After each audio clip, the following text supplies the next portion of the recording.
Robert Downey Jr. plus Zach Galifianakis equals awesome.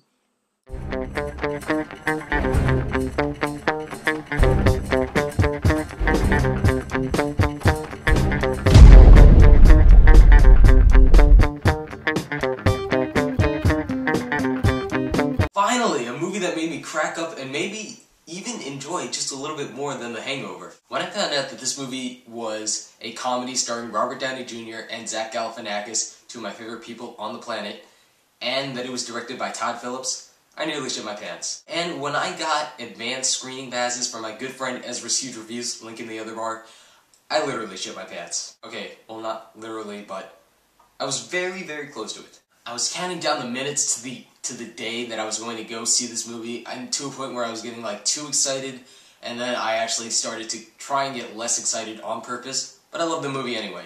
It lived up to the hype. It was just really funny. I was cracking up in this movie nearly the whole way through, mainly because the chemistry between Zach Galifianakis and Robert Downey Jr. just worked. The two are just a great comedic duo. Nearly every single moment they shared on screen was priceless. I say nearly because some of the scenes were just kind of disturbing.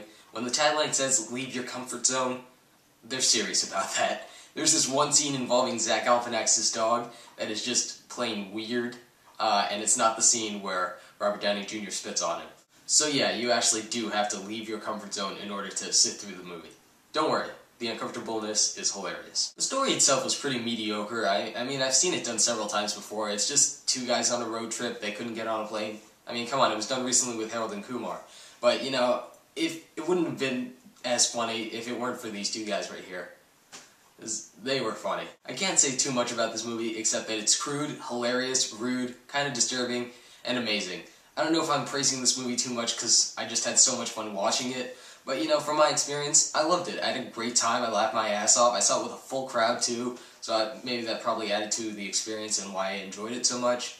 But, you know, it's just a funny movie. I actually thought it was kind of funnier than The Hangover. I don't know if it was just me. I'm sorry if I offend you in any way. It's just, to me, I had a great time with this. Oh, and don't worry, it does not fail where Dinner for Schmucks fails with the whole forcing of you to like the character who's such an idiot. In this case, it's Zach Galifianakis. In Dinner for Schmucks' case, it was Steve Carell.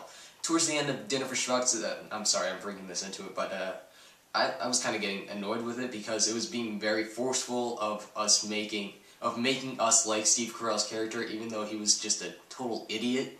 In this one, there's no sappy moments with Zach Galifianakis, so you're fine. You don't have to feel for him. You can only feel for him if you want to. They're not forcing you in any way. So that's another thing I really liked about the movie. The movie's just a good time. You could watch it with a full crowd. You could just have fun, you know? Laugh your ass off, enjoy the night.